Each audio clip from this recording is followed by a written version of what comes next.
আজ বানাবো পুরনো দিনের একটি রেসিপি যার নাম লাউ চিংড়ি। এটি খেতে খুবই সুস্বাদু হয়। যারা কোনোদিন বানাননি অবশ্যই কিন্তু বানিয়ে ফেলবেন। আর যারা বানিয়েছেন তারা তো অবশ্যই জানেন কেমন টেস্ট হয়। চলুন তাহলে কথা না বাড়িয়ে শুরু করা যাক আজকের রেসিপি লাউ চিংড়ি। প্রথমে আমি একটি নরম লাউ নিয়ে নিয়েছি। এই লাউটাকে পিল করে নিয়ে তারপর আমি এটাকে ছোট ছোট কুচি করে নেব। দেখতেই পাচ্ছেন এরকম ছোট কিউব আকারে কেটে নিলাম। আমি এখানে পুরো লাউটা ব্যবহার করছি না, লাউটার মাঝ বরাবর কেটে নিয়ে হাফ লাউ ব্যবহার করছি। এর সঙ্গে লাগবে আলু। মাঝারি সাইজের দুটি আলু পিল করে ভালো করে ধুয়ে পরিষ্কার করে নিয়েছি। এবার আলুটাও ঠিক যেইভাবে আমরা লাউ কেটেছি ঠিক সেইভাবে কেটে নেব চৌকো করে। আলু এখানে কাটা হয়ে গেছে। এবার চলে যাব রান্নাতে।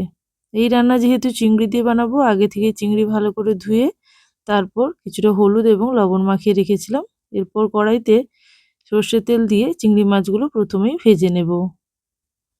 চিংড়ি মাছগুলো কয়েক মিনিটের মধ্যে ভাজা হয়ে যাবে। চিংড়ি মাছগুলোকে প্লেটের মধ্যে তুলে নিয়ে এই তেলের মধ্যেই দিয়ে দিলাম কালো জিরে ফোড়ন। তারপর দিয়ে দেবো আলুর টুকরোগুলো। আলুর টুকরোগুলোকে 1 মিনিট মতো নাড়াচাড়া করে ভেজে নিয়ে তার মধ্যে দিয়ে দেব লাউগুলো। লাউটা ভালো করে ভাজতে থাকবো যতক্ষণ না পর্যন্ত লাউয়ের গায়ে সুন্দর একটা গোল্ডেন কালার চলে আসে। তবে বলবো খুব একটা গোল্ডেন কালার আসবে না, কারণ লাউ থেকে অনেক পরিমাণে জল বেরোয়। তাই লাউতে ঢাকনা দেওয়ারও প্রয়োজন নেই এই সময়। ভালো মতন ভাজা হয়ে গেলে লাউ এবং আলুটাকে তুলে নেব। এখন লাউ এবং আলু থেকে পুরোপুরি জল শুকিয়ে গেছে, তবে রান্নার সময় লবণ দিলে আরও জল বেরোবে।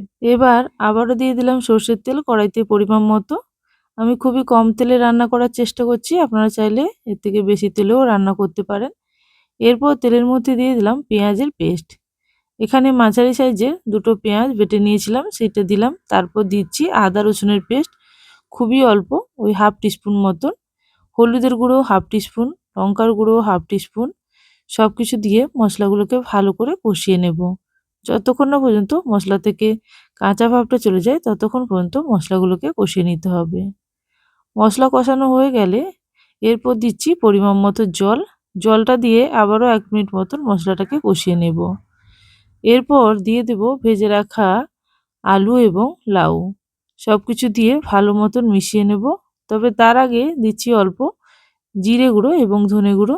এটা আপনারা পরেও দিতে পারেন, তবে এই সময় মশলার মধ্যে দিয়ে ভালো মতন ভেজে নিলে ফ্লেভারটা লাউয়ের মধ্যে ভালো মতন আসবে।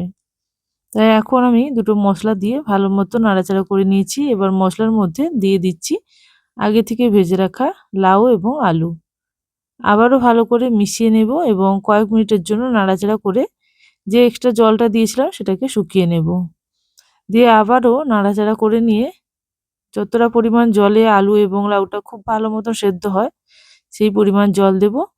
তার আগে দিয়ে দিলাম অল্প পরিমাণে লবণ। লবণ এখানে স্বাদ অনুযায়ী দেবেন। এরপর ভালো মতন মিশিয়ে নেব। এরপর ভালো করে মেশানো হয়ে গেলে দিয়ে দিচ্ছি ভেজে রাখা চিংড়ি। এরপর আবারও ভালো করে মিশিয়ে নেব। এরপর পরিমাণ মতো মশলার বাটি ধোয়া জল দিয়ে দিচ্ছি। আপনারা চাইলে এখানে গরম জলও ব্যবহার করতে পারেন, এতে করে তাড়াতাড়ি রান্নাটা ফুটে উঠবে। এখন দিয়ে দিচ্ছি হাফ বাটি মতন পরিমাণ মতো জল। এরপর ভালো করে মিশিয়ে নিয়ে ঢাকনা দিয়ে কয়েক মিনিট রান্না হতে দেব। এরপর এই রান্নাটা প্রায় পুরোপুরি রেডি হয়ে যাবে।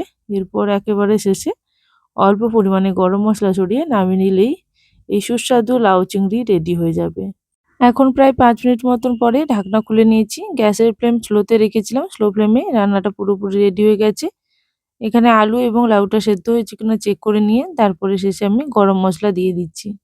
খুবই অল্প দিচ্ছি গরম মশলা, আপনারা চাইলে এটাকে অ্যাভয়েডও করতে পারেন। যদি খুব বেশি মশলা না খেতে চান তাহলে শেষে গরম মশলাটা নাও দিতে পারেন। তবুও কিন্তু এই রান্নার টেস্ট খুবই ভালো হয়, পুরোনো দিনের যেহেতু রান্না। তাহলে আজকের জন্য এই পর্যন্ত, আবারও আসবো নতুন রেসিপির সঙ্গে। ততক্ষণের জন্য সবাই ভালো থাকবেন, সুস্থ থাকবেন। Thank you for watching my video.